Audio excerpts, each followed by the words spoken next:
በዚህ ዓመት በኢትዮጵያ ታሪክ ለመጀመሪያ ጊዜ እጅግ ከፍተኛ ቁጥር ያለው ኤሊት ፎርስ በሀገር ውስጥና በተለያዩ ሀገራት ያሰለጠናቸው ሰልጣኞች የመጀመሪያው ዙር ተመራቂ ሙሉ የኮማንዶ የአየር ወለድ ብቃት አሟልቶ በኢትዮጵያ ታሪክ በብዙ ሺህ የሚቆጠር ኤሊት ፎርስ የመጀመሪያውን ዙር ለማስመረቅ የተሰማኝን ልዩ ክብር ልገልጽላችሁ እወዳለሁ።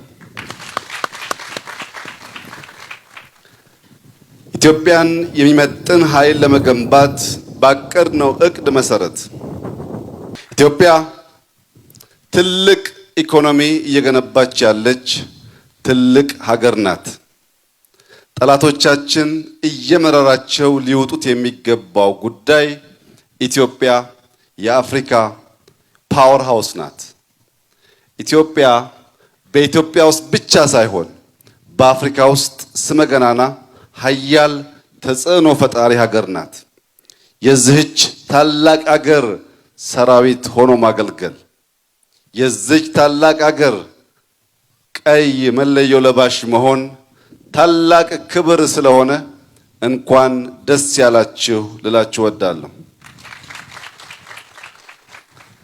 የዚህ ኤሊት ፎርስ ዓላማው ሁለት ነገር ነው። አንደኛው ውጊያን ማስቀረት ነው። ውጊያ ሰው ይበላል፣ ሀብት ያወድማል፣ ከጉዞ ያደነቃቅፋል። ጥፋት እንጂ ልማት፣ ጥፋት እንጂ ጥቅም ስለሌለው ውጊያን ማስቀረት ዲተር የማድረግ ስራን የሚሰራ ዋነኛ ተልዕኮ እንደሆነ እያሰበ ኮማንዶ አይመረቅም ከማሰልጠኛ ይወጣል እንጂ ከዛሬ ማታ ጀምሮ በቀንም በሌትም የፊዚካል ስልጠናዎች በማዕከል ያገኛችኋቸውን በየምድብ ቦታችሁ ይበልጥ እያጠናከራችሁ ይበልጥ እየጎበዛችሁ አስተማማኝ ኃይል ለመሆን የማይቋረጥ ስልጠና ማድረግ ስላለባችሁ አንደኛው ዓላማ የሚሳካው ቀጣይነት ባለው ስልጠና ነው። ያም ውጊያን ማስቀረት ነው። ሁለተኛው ዓላማችሁ ውጊያን መጨረስ ነው። ዛሬ እንደ ትናንቱ ውጊያ ሰው ጀምሮ ሰው አይጨርሰውም። ውጊያን በቅርብ ርቀት ብቻ ሳይሆን በከፍተኛ ርቀት መጀመር መዋጋት የሚያስችል አቅም ፈጥረናል። የምንዋጋው በቴክኖሎጂ ነው። የምንጨርሰው ግን በእናንተ በኤሊት ፎርስ ነው። እናንተ ቴክኖሎጂ የጀመረውን ውጊያ ጨርሳችሁ የተከበረውን የክቡር ሕዝቦች አደራ የሆነውን ባንዲራ የምትሰቅሉ፣ ውጊያ ጨርሳችሁ ድል የምታበስሩ፣ ባንዲራችን ባሸነፍንበት ቦታ ሁሉ እንዲውለበለብ የምታደርጉ ውጊያ ጨራሽ ኃይሎች ናችሁ። ውጊያን ለማስቀረት ከአቅም በላይ ሆኖ ከመጣም ለመጨረስ የተሰራው ኤሊት ፎርስ በኢትዮጵያ ታሪክ ደረጃ በዚህ ቁጥር ኮማንዶና አየር ወለድ በአንድ ጊዜ አሰልጥነን አናቅም። ይህን ያደረግንበት ዋናው ምክንያት ትልቅ ሀገር የሚመጥን ተለቅ ያለ ኃይል በመገንባት ውጊያን ማስቀረት፣ ሰላምን ማጽናት ስለምንፈልግ ነው። ይህ ኤሊት ፎርስ ከዘመናዊ አስተሳሰብ ዕውቀትና ቴክኖሎጂ ጋር የተዋሃደ መሆን አለበት። ዕውቀት ያለው አስተሳሰቡ የጸዳ የማድረግ አቅሙን በየጊዜው የፈተሸና በብቃት የሚያሳይ ኃይል መሆን ይጠበቅበታል። ከናንተ እንደ አርበኛ፣ እንደ ጀግና፣ እንደ ተዋጊ ሶስት ነገር እንፈልጋለን። አእምሯችሁን፣ ልባችሁንና እጃችሁን እንድታሰሩ። በአእምሯችሁ እንድታስቡ፣ በእጃችሁ እንድትከውኑ፣ በልባችሁ የሀገር ፍቅርን እንድትሸከሙ ይጠበቃል። ነገር ግን በአእምሮና በልብ እንዲሁም በእጅ ትስስር የሚሰራው የኤሊት ፎርስ ከሶስቱ የሚመራው ልቡ መሆን አለበት። ልቡ የሀገር ፍቅር፣ የጓድ ፍቅር፣ የአሃድ ፍቅር፣ የዓላማ ፍቅር፣ የባንዲራ ፍቅር፣ የመለዮ ፍቅር ያለው በልቡ ፍቅር አእምሮና እጁን የሚያዝ መሆን ይጠበቅበታል። እኔና እናንተ የምንታገለው ስለምንወዳት ሀገራችን ኢትዮጵያ ስንል እንጂ ስለምንጠላቸው ስለማንፈልጋቸው ግለሰቦችና ቡድኖች ስንል አይደለም። እኛን የሚነዳን፣ እኛን የሚያቆመን፣ እኛን የሚያጸናን ለሀገራችን ያለን ፍቅር፣ ለእውነት ያለን ቅርበት ነው። እውነትም በልቡ የያዘ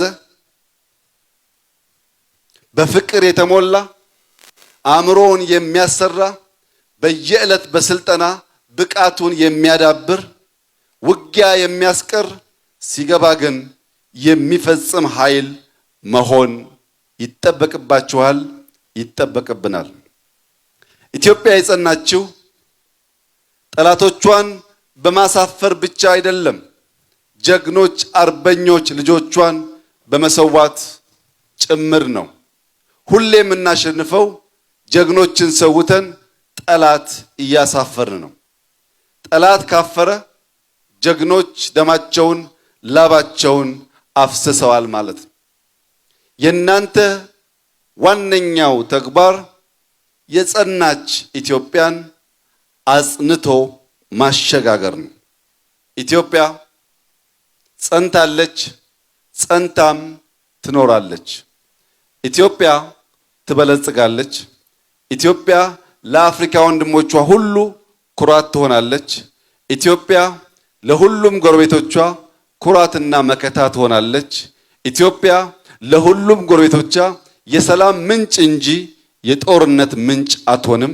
ኢትዮጵያ በሚያስፈልጓት ነገር ሁሉ በድርድር፣ በምክክር፣ በሰጥቶ መቀበል መርህ የምታምን እንጂ ጎረቤቶቿን አፍሪካ ወንድሞቿን ባላት ጉልበት አንበርክካ መንጠቅ የምትፈልግ የሰፈር ጎረምሳ ባህል ያላት ሀገር አይደለች። ክብር ያላት ባህል ያላት መውደድ የምታቅ ለሰላም መትረፍ የምታቅ ሀገር ናት።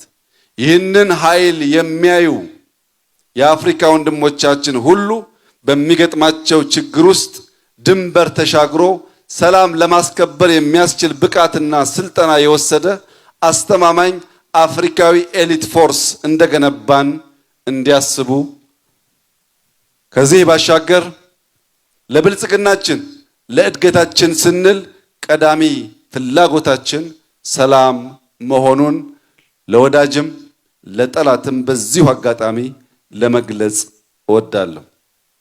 በመጨረሻ ትናንት ኢትዮጵያ አትፈርስም ብለን ነበር።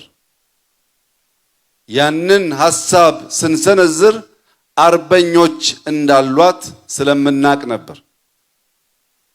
ዛሬ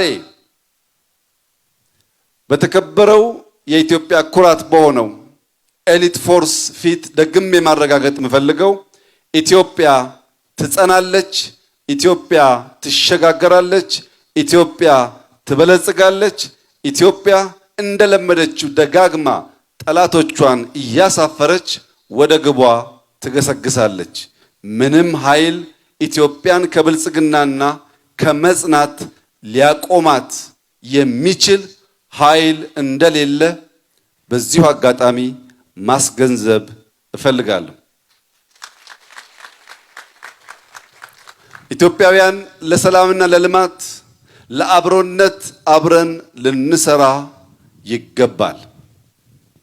ዛሬም እንደ ትናንቱ መልእክቴ ሁሉም የኢትዮጵያ ዜጋ ወንድማማች ሆኖ ተከባብሮ ተስማምቶ ተደምሮ እቺን ታላቅ ሀገር ማጽናት ማሸጋገር ብቻ ሳይሆን ለልጁ የላቀች የበለጸገች ሰላም የሰፈነባት ኢትዮጵያን ማሸጋገር የሚችል ኃላፊነት የሚሰማው ምንጩን ከማያውቀው ጎርፍ ጋር ሁሉ የማይጓዝ ቆሞ ማሰብ የሚችል ዜጋ ትውልድ እንድንሆን አደራ እያልኩ በነገር ሁሉ የረዳን በነገር ሁሉ አሸናፊ እንድንሆን ያደረገን የበለጸገች ኢትዮጵያን ለልጆቻችን እንድናሸጋግር የሚረዳን ፈጣሪ የተመሰገነ ይሁን። ታላቁን ሕዝባችንን የሰነቅነውን የመደመር፣ የፍቅር፣ የአንድነት ዓላማችንን ቀን ከሌት የመስራት ልምምዳችንን ከሁሉ በላይ ፈጣሪያችንን ይዘን የለመለመች፣ ያደገች፣ የተሻገረች አንድ የሆነች ኢትዮጵያን እናሻግራለን። ጠላቶቿን እናሳፍራለን። ለአፍሪካ ለዓለም ምሳሌ የሆነች ኢትዮጵያን ለልጆቻችን እናሸጋግራለን። አመሰግናለሁ።